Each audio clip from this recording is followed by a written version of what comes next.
After 7 straight years of missing the playoffs, it looks like the Detroit Red Wings' luck is finally turning around. Not only are they in the playoff race in the East, they have fully cemented themselves as a playoff team and a team that could push in the playoffs this year. But what has changed for this Detroit team? What makes them a true playoff lock? And how far could they go in the playoffs if they were to make it? Make sure you watch till the end as we delve deep into every little part of this team. And hit that subscribe button if you're new for more hockey content just like this all year round.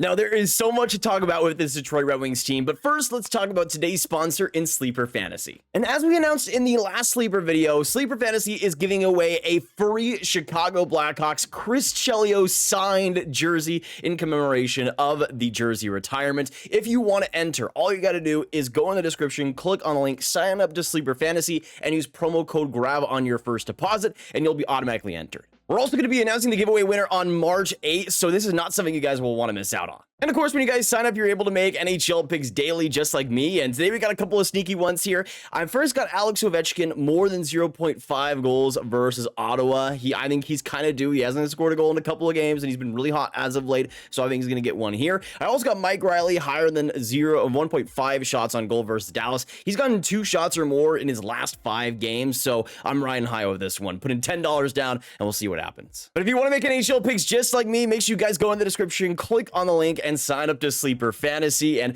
you could get up to a $500 match. And with that, plus the jersey giveaway, there's no reason not to sign up to Sleeper Fantasy today. Now let's talk about this Detroit Red Wings team, which has fully cemented themselves in the playoff race and in that first wildcard spot as well. We actually made a video a few months ago talking about Detroit and their hot start and whether they would be a playoff team this year, and you click the pause button back then and now press resume, and here they are in the wildcard race still with that number 1 wildcard position, 70 points in 58 games, 2 games in hand over Tampa and a point above them as well. Also being 7-2-1 over the last 10, not too shabby there. And you also look at the rest of the wild card race with Detroit being number 1, but you see the teams outside of those top 2 spots. You got teams like New Jersey and Washington, and with New Jersey with 58 games played, exact same as Detroit, they're right now 8 points behind them. And with New Jersey obviously kind of being in that inconsistent mold right now, as we talked about a few days ago, it really feels like Detroit has locked up a playoff spot at this point. With just how inconsistent the rest of the East has been, Detroit has come up on top. Now, you look at the rest of the Atlantic Division, and I'm not sure there's a great chance that they're able to leapfrog Toronto, but honestly, that's fine. I don't think Detroit needs a divisional spot by any means, and hey, I think they're a team that if they could not face Florida, I think they would rather not in the end, and if you're able to get that wildcard spot, still, anything could end up happening. Right now, they'd be ending up facing a team like the Rangers or the Bruins, and I think the Rangers would be a very good matchup, honestly, for Detroit, and whatever ends up happening, I think they're okay with it, as long as they get a ticket to the dance. That's really all Detroit needs. To give you an idea of just how long it's been since the Detroit Red Wings have been in the playoffs, these are the 2016 NHL standings, and it was so long ago that not only did the Florida Panthers have their roaring Panther logo still, they also had Jaromir Jagr 7th in Hart Trophy voting. Yeah.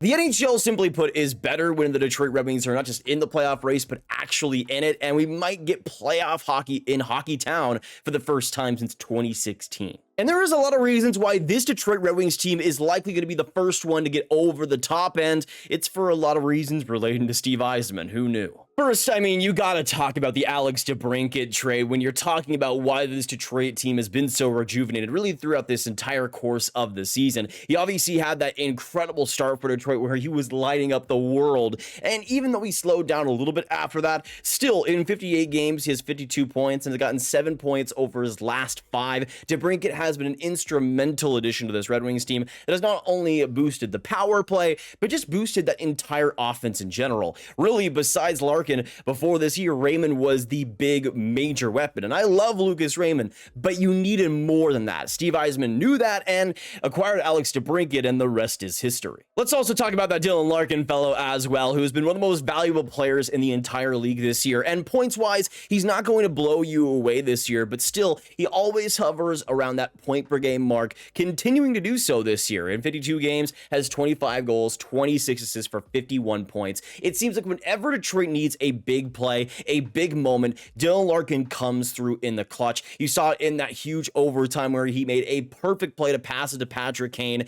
and he ended up sealing it in OT. But those type of plays, those plays that really frankly get unnoticed day in and day out, Larkin seems to be the one constantly making them and putting his team on the top. I think he is the perfect example of why a first-line center doesn't always necessarily need to put up these major 100-point plus totals to solidify himself as a number 1C. It's all about when you put up your best totals, when you put up your best moments, and Dylan Larkin consistently has been a clutch powerhouse for this Detroit team. And you look as well in the seasons in the past, he'd be well over a point per game in 2022, well over a point per game in 2023 if he had the weapons that he has now. In Dylan Larkin's case, it's all about playing winning hockey, and boy, does Dylan Larkin play it like a fiddle. Now, you can't really talk about this Detroit Red Wings team, the resurgence they made, without mentioning Patrick Kane, who has been a great signing for them in the end. And alongside Dylan Larkin have been really a great duo this season. You can see in 27 games, his 12 goals, 16 assists for 28 points. Really a big boost to that power play, but just a boost to the offense in general.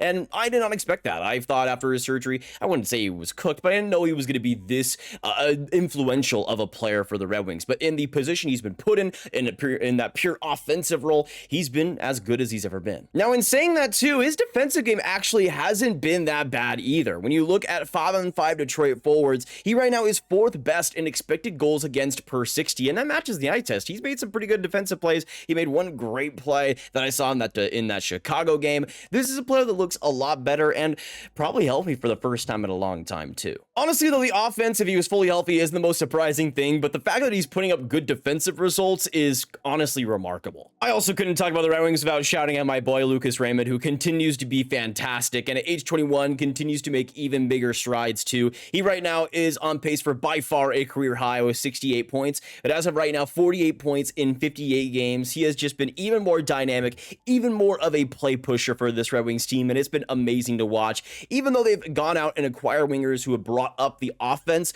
Lucas Raymond's development has been huge for Detroit as well, and he's come up in some big moments too here. I also wanted to talk about some of the Detroit's additions this last offseason outside of DeBrincat that have been so influential for them. Daniel Sprong is one that I was so right about. I knew that he was going to continue to be this unreal scorer that just continues to be what he is. I mean, it's fascinating that so many teams let him go when he's this consistently good 5-on-5, and you can see after 46 points in last year's campaign with Seattle, he's back around that range too. 37 points in 58 games and has been so good in so many ways for Detroit. You also look at Shane Gostisbehere, who's been really good on that defense in an offensive role too. 36 points in 57 games this year. Obviously not going to be getting much defense there, but I think Gostisbehere has brought in a different element to this Detroit defense that they've quite frankly needed. You also got JT Compher, who I have definitely been wrong about. I thought we'd see a little bit of regression in his game, but he's still been about at the same level as he was with Colorado last year, which is great. 52 points in 82 games last year and 34 points, 53 games this season. Still great in a more defensive style that can also bring a punch when he needs to, and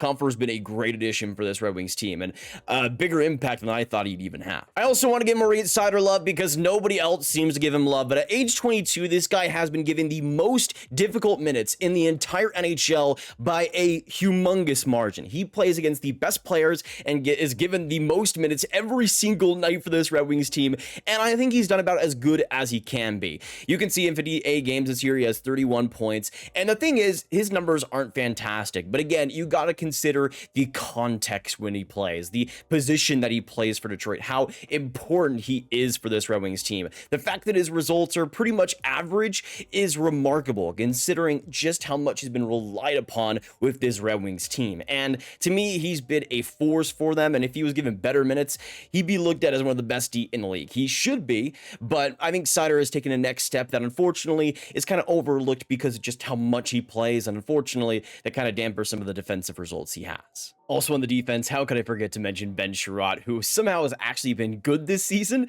and I was not expecting this. Out of all the Detroit players, honestly, Chiarot has maybe been the biggest surprise. Whenever I'm watching them, I'm actually pleasantly surprised by just how consistently solid he's been. Offensively, he's actually had some good punch, especially in overtime.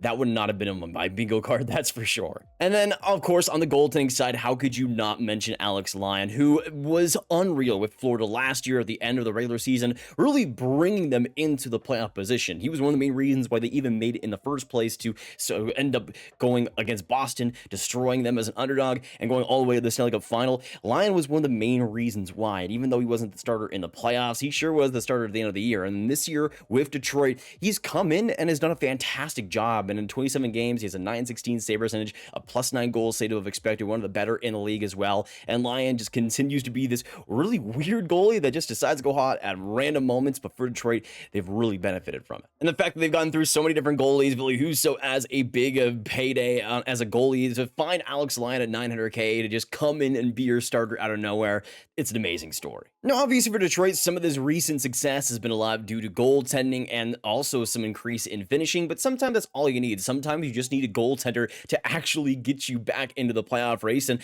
for Detroit, they've really not had good goaltending for a long time. This year, though, every goalie they've had has been over a plus in goal save of expected, especially with Lyon as well, raising that bar in a big way. And you also look at the NHL strength of schedule, and right now, Detroit is kind of in the middle. They don't have an especially hard or easy schedule, but I think this is fine for them to still play against some decent contenders like Florida, like New York, and a team like the Rangers who they could end up facing in the playoffs, but also having a decent schedule in the end. I think for Detroit, maybe we'll also see some trade deadline acquisitions for them too. Maybe we see them upgrade on that defense, perhaps. There's a lot of options for Detroit, and Steve Yzerman could end up rewarding them for a great season up to this point. To me, that might be my main concern with Detroit going forward, is that defense and some of the depth that we see. I haven't been especially impressed with Jeff Petrie this year. Olli Maatta has been fine in some respects, but I think for Detroit, they could end up getting a bigger D. They could end up getting somebody that's a little bit more substantial and can play more better minutes, and maybe that's the big addition they end up going for, but there are some limitations to that. Maybe they go for a Tanev in the end or something like that. Steve Yzerman has always made some crazy deals, especially at deadline day,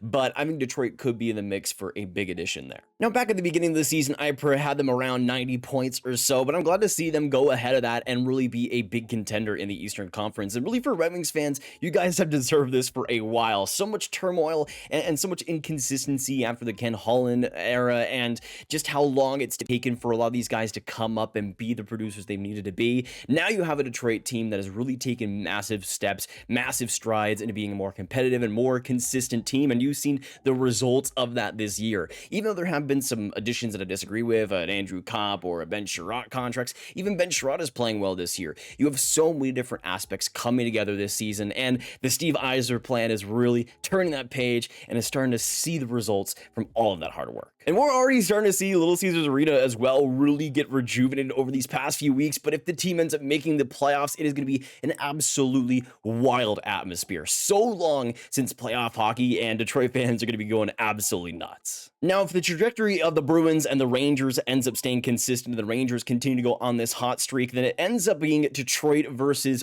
Boston in the first round. That would be absolutely insane, especially with the Bruins and how they're looking this season. Some of the inconsistencies, I would say for Detroit, they do have a chance versus the Bruins. Absolutely. I mean, they're a team that has so much depth and so much consistency that, to me, I could absolutely see them coming in and being the Florida Panthers of last season. Maybe not to that much of an extent, but this Bruins team needs to prove that they can get past the first round again, and Detroit would be a pretty interesting opponent there. Now, you might look at that core of Raymond and Seider and Larkin and not see a lot of playoff experience, but Detroit has also brought in a lot of playoff experience recently with players like Ben Chiarot, Patrick Kane. You, of course, got players like JT Compher as well, David Perron especially, players that have been there and done that, and I think especially come playoff time, that will help a lot. Detroit has brought in a lot of the right veterans, I think especially locker room wise, and I think we're going to really see that pay dividends in the playoffs this year. But let me know in the comments down below, if Detroit ends up making it, if they end up facing the Boston Bruins, who do you take that in that series? Do you take Boston? Do you see them going past them, or do you see Detroit having a little bit of an upset here and really using the momentum in a great way? I'd love to know your thoughts down below, and of course, let us know all your thoughts on this Detroit team. Do you think they're for real? How far do you see them going in the playoffs this year, and do you see them making any trade deadline deals as well? Let us know all your thoughts down below. Of course, hit that like button, hit that subscribe button, hit that notification bell as well, and click on this card for all of my hockey prospect talk right in one playlist, and I will see you in the next one. Have a great hockey day, and goodbye.